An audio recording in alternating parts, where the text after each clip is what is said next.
Assalamualaikum warahmatullahi wabarakatuh. Kembali lagi di channelnya Henry Guru. Salam pelajar hebat, pelajar cerdas, pelajar Indonesia.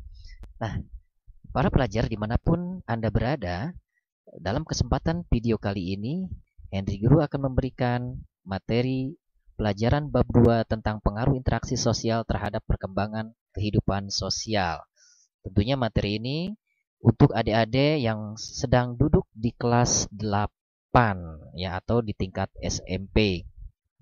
Nah, sebelum melanjutkan ke materi, Henry Guru berharap jangan lupa adik-adik semua tekan tombol subscribe, like, komen, dan jangan lupa bunyikan loncengnya agar Henry Guru terus bersemangat memberikan materi-materi atau pembelajaran-pembelajaran khususnya pelajaran IPS. Oke. Nah, sekarang kita lanjut ke materi. Nah, pada kesempatan ini di bab 2 ini ada 3 sub yang akan kita pelajari, yaitu mobilitas sosial, pluralitas, konflik, dan integrasi. Namun pada kesempatan video kali ini, Henry Guru hanya akan membahas satu sub saja, yaitu mobilitas sosial. Oke, kita lanjut. Nah, sebelum masuk ke materi, ada baiknya disampaikan terlebih dahulu tujuan pembelajaran. Nah, ini tujuan pembelajarannya setelah melakukan kegiatan diskusi mengenai mobilitas sosial, kamu atau adik-adik semua mampu mendeskripsikan proses, bentuk, faktor pendorong, faktor penghambat, dan dampak mobilitas sosial. Mobilitas sosial.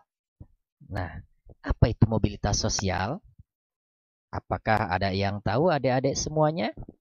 Mohon yang tahu dijawab. Oke. Bapak hitung sampai 3. 1, 2, 3. Oke, bagus. Jawaban adik-adik semua benar. Nah, ini. Mobilitas sosial yaitu perpindahan posisi seseorang atau sekelompok orang dari lapisan yang satu ke lapisan yang lain.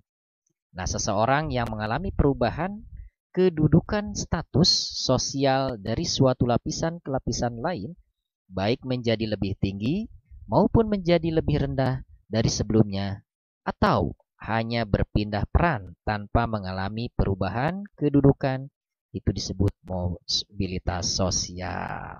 Ya. Jadi, mobilitas artinya adalah perpindahan posisi seseorang ke posisi yang lain, ya, dari satu posisi ke posisi yang lain. Terus, mengapa individu atau kelompok melakukan mobilitas sosial?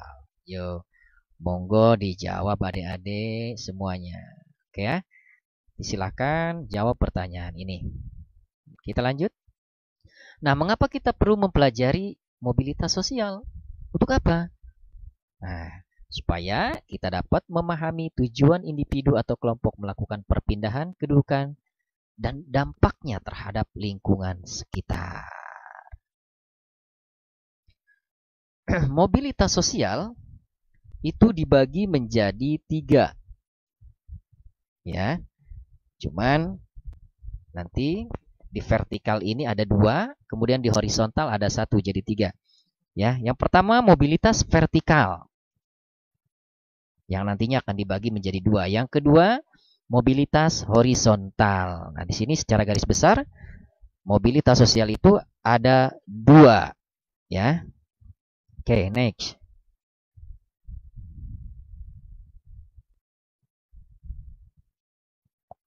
Nah, mobilitas vertikal, nah ini ya, dibagi menjadi 2. Jadi ada 3 intinya ya. Nah, yang pertama adalah mobilitas vertikal ke atas atau social climbing. Apa itu social climbing? Adalah mobilitas yang terjadi karena adanya peningkatan status atau kedudukan seseorang berstatus sosial rendah ke status sosial yang lebih tinggi. Oke, satu contoh misalkan di sekolah adik-adik ada seorang guru misalkan. ya namanya Andi lah misalkan ya. Pak Andi ini guru yang rajin, dia aktif, kemudian seluruh administrasinya dia kerjakan dengan baik, kemudian semua rencana kegiatan pembelajarannya diselesaikan dengan baik, sehingga Pak Andi ini mendapatkan prestasi dan diangkat menjadi kepala sekolah. Nah, itu disebut social climbing atau mobilitas vertikal ke atas yang tadinya guru menjadi kepala sekolah. Kemudian yang kedua adalah mobilitas vertikal ke bawah atau social sinking. Nah, social sinking merupakan proses penurunan status atau kedudukan seseorang. Nah, ini contohnya bisa misalkan ada seseorang meninggalkan perusahaannya ya karena mungkin umurnya sudah tidak ada, kemudian perusahaannya itu dikembangkan oleh anaknya, diteruskan oleh anaknya, tapi pada kenyataannya anaknya tidak bisa meneruskan perusahaannya itu dengan baik sehingga mengalami kebangkrutan dan akhirnya perusahaan itu bangkrut dan anaknya juga menjadi bangkrut. Itu merupakan mobilitas vertikal ke bawah. Jadi ada penurunan ya dari tingkat atas ke bawah. Nah, kalau tadi dari bawah ke atas itu mobilitas vertikal ke atas. Oke, yang ketiga yaitu mobilitas sosial horizontal. Nah, mobilitas sosial horizontal adalah perpindahan status sosial seseorang atau sekelompok orang dalam lapisan sosial yang sama.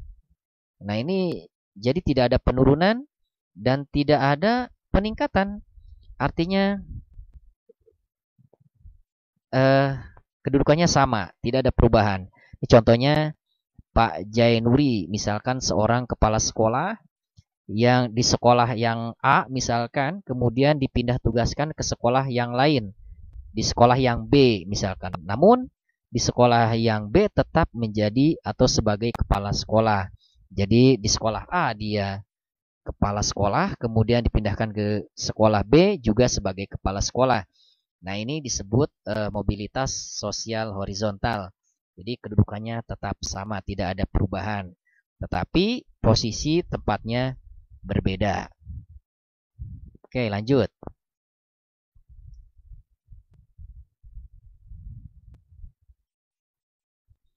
Mobilitas sosial, faktor pendorong dan penghambat mobilitas sosial. Nah, ini ada beberapa faktor pendorong dan faktor penghambat dari mobilitas sosial. Ya, kita bahas yang faktor pendorong terlebih dahulu. Apa saja faktor pendorong? Yang pertama adalah faktor struktural, ya. Nah, ini faktor struktural ini menjadi pendorong daripada mobilitas sosial, ya. Misalkan kalian mengenal B.J. Habibie, Abdurrahman Wahid, Megawati, Susilo Bambang Yudhoyono. Nah, itu adalah presiden kita yang berhasil mencapai status sosial yang tinggi berkat sistem demokrasi yang berlaku dalam politik di Indonesia. Nah, dengan sistem demokrasi, setiap warga negara Indonesia dapat mencapai status sosial berupa jabatan politik yang tinggi, ya.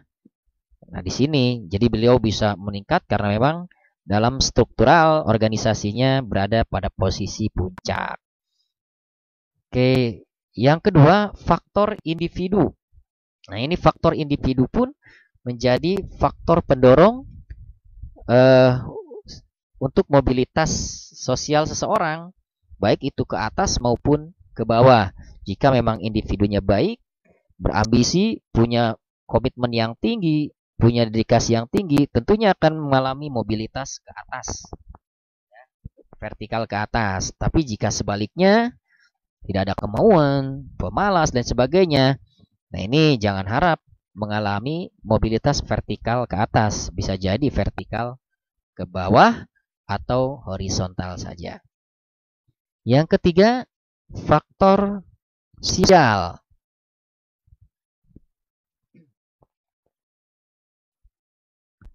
Setiap perjuangan diawali dari ketidakpuasan.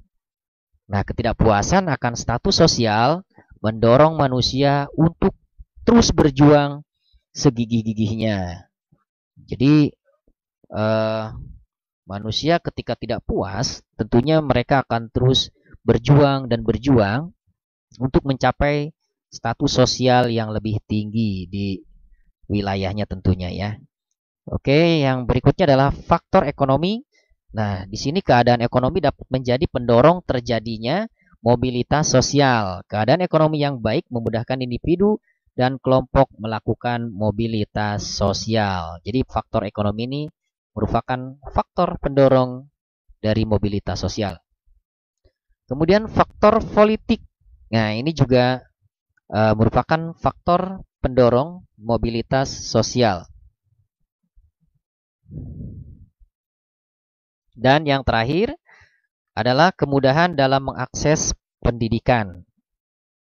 Ya, ini yang terakhir sebagai faktor pendorong mobilitas sosial. Jelas bahwa tentunya dengan pendidikan kita akan mengalami perubahan atau perpindahan ya, atau yang dikenal dengan mobilitas sosial ini.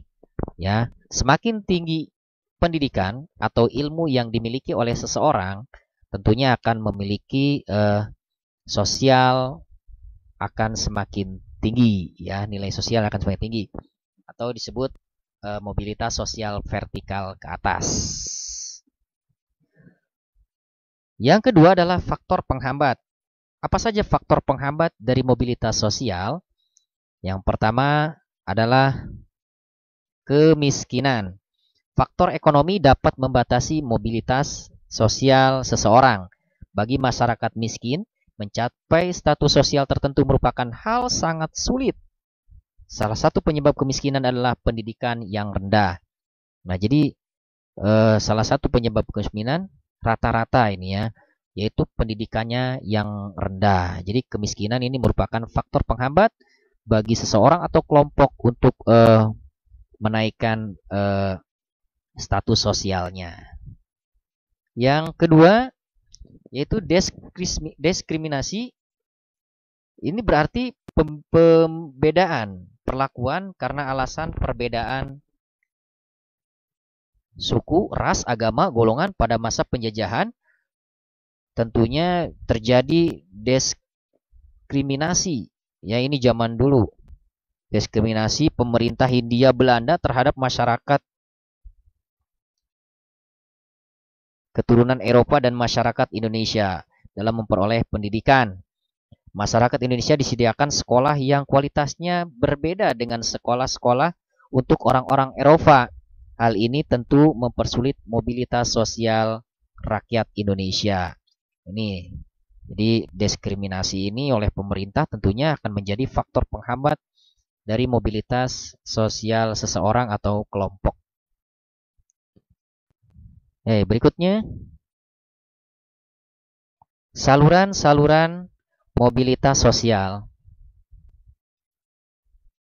Nah, ada 4 saluran dari mobilitas sosial ini. Yang pertama adalah pendidikan, yang kedua organisasi politik, yang ketiga organisasi ekonomi, dan yang keempat organisasi profesi. Nah, keempat saluran ini ya akan memberikan perubahan status sosial seseorang atau sekelompok orang yang akan melakukan perubahan terhadap status sosialnya yang tadinya di bawah bisa mungkin ke atas atau disebut dengan mobilitas sosial vertikal ke atas. Dampak mobilitas sosial. Yang pertama yaitu dampak positif. Apa aja dampak positif dari mobilitas sosial? Oke, dampak positif ada 3. Yang pertama mendorong seseorang untuk lebih maju. Terbukanya kesempatan untuk pindah dari strata ke strata yang lain menimbulkan motivasi yang tinggi. pada diri seorang untuk maju di berbagai bidang. Nah, ini ya. Ini yang pertama. Yang kedua, mempercepat tingkat perubahan sosial. Yang ketiga, meningkatkan integrasi sosial. Kemudian, dampak negatif dari mobilitas sosial. Yang pertama adalah terjadinya konflik. Yang kedua adalah gangguan psikologis. Ini tentunya bagi seseorang atau kelompok orang yang mengalami mobilitas sosial vertikal ke bawah. Tentunya mau tidak mau, suka tidak suka, pasti akan mempengaruhi psikologisnya, ya. Nah, demikianlah adik-adik materi yang bisa Henry Guru sampaikan pada kesempatan video kali ini. Mudah-mudahan apa-apa yang disampaikan oleh Henry Guru bisa dimengerti oleh adik-adik, dan mudah-mudahan video ini bisa bermanfaat untuk adik-adik pelajar terutama, dan untuk guru tentunya semuanya yang melihat video ini. Terima kasih atas perhatiannya. Jangan lupa tekan subscribe, like, komen, dan bunyikan loncengnya agar Henry Guru semangat dalam membuat video-video yang lain tentunya. Terima kasih. Salam pelajar cerdas, pelajar hebat. Assalamualaikum warahmatullahi wabarakatuh.